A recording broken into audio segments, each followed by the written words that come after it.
Good evening. My name is Rabbi Daniel Kahani. We're here with another edition of the Kabbalah of Time. We are doing week 22. Today was day 4, so book 4.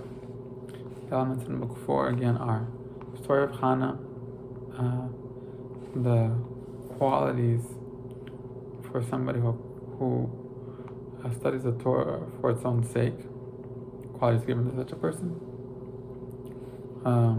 Chapter from the book of Proverbs, chapter 22, and tzaddikim that passed away during this week. So in terms of the story of Hannah, the verse 22 is, "But Hannah did not go up, for she said to her husband, 'Until the child is weaned, then I shall bring him, and he shall appear before the Lord and abide there forever.'"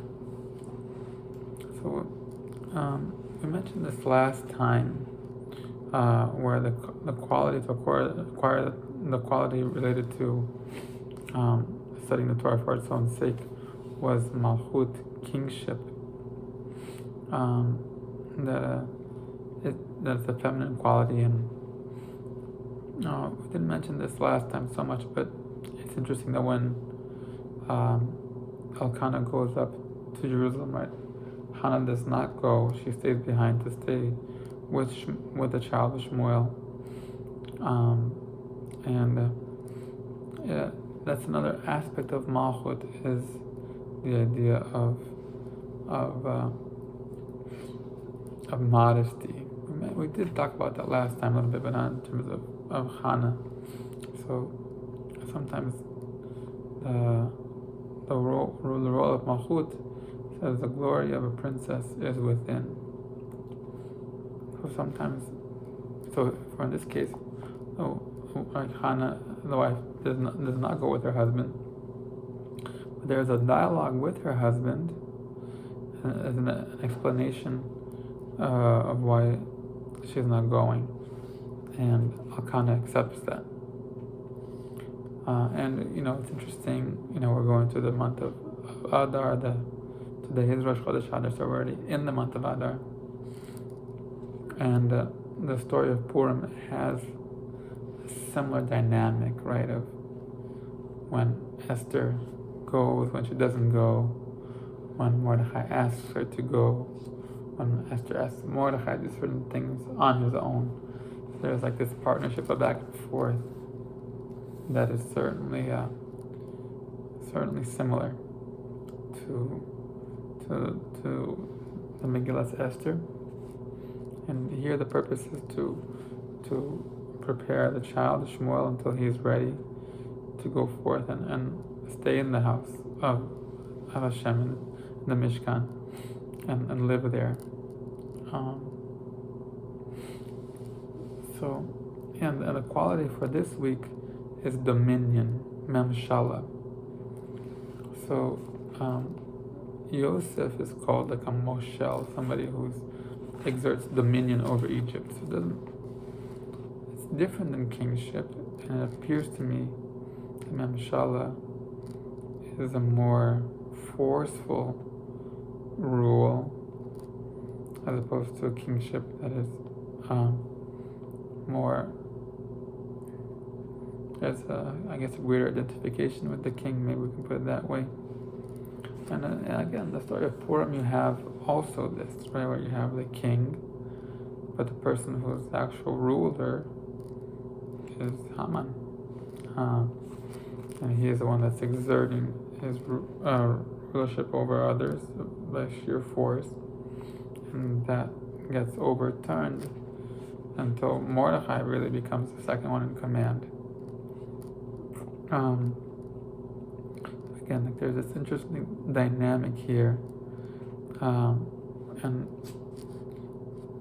it's something we've talked about in previous weeks, this duality of the month of Adar, Mordechai and Esther. Here you have Elkanah and Hannah, and Mordechai and Esther. The idea is to protect the Jewish people here. They're protecting Shmuel. So, chapter 22, book of Proverbs, also has this theme of power, of exerting power.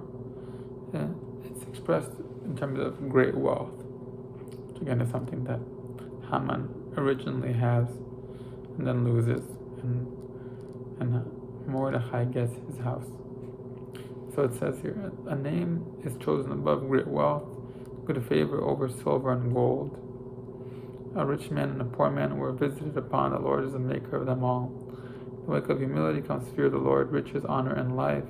A rich man will rule over the poor, and a borrower is a slave to a lender.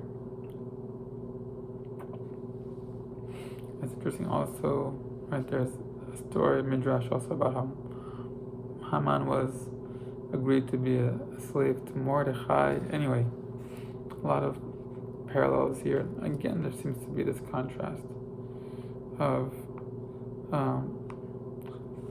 different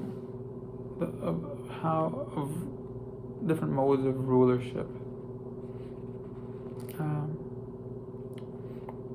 Interesting. In this week, the yard sites for this week, you have some very prominent dynasties in the Hasidic world. It's the Yorset of Rabbi Aaron Leib of Premishlan, on the second of Adar, which comes at the end of this of week 22, and the Hasidic dynasty of Nadvorna comes from him. He was the father of Rabbi Meir of Premishlan. He was the son of Rabbi Meir the elder of Premishlan and the father of Rabbi Meir of Premishlan. They're great tzaddikim from Hungary, that region of Europe. And another tzaddik passed away this week, also on the 2nd of Adar, is Rabbi Israel Alter, who was one of the rabbis of Ger, and he escaped Poland during the Holocaust, came to Israel, and rebuilt the Ger Hasidic dynasty, which is at one point was the biggest one in Europe, and nowadays is again the biggest one in the world, in Israel and in the world. And he played a prominent role in rebuilding it. So again, I guess themes for week 4, this idea of rulership, the idea of negotiating that rulership, and I guess just a contrast between feminine rulership, which is associated with royalty, kingship, versus I guess a more masculine one, which is this idea of pure dominance. And these things play out in the Purim story, and they play out in Jewish history throughout. All right, have a wonderful night. Chodesh Tov.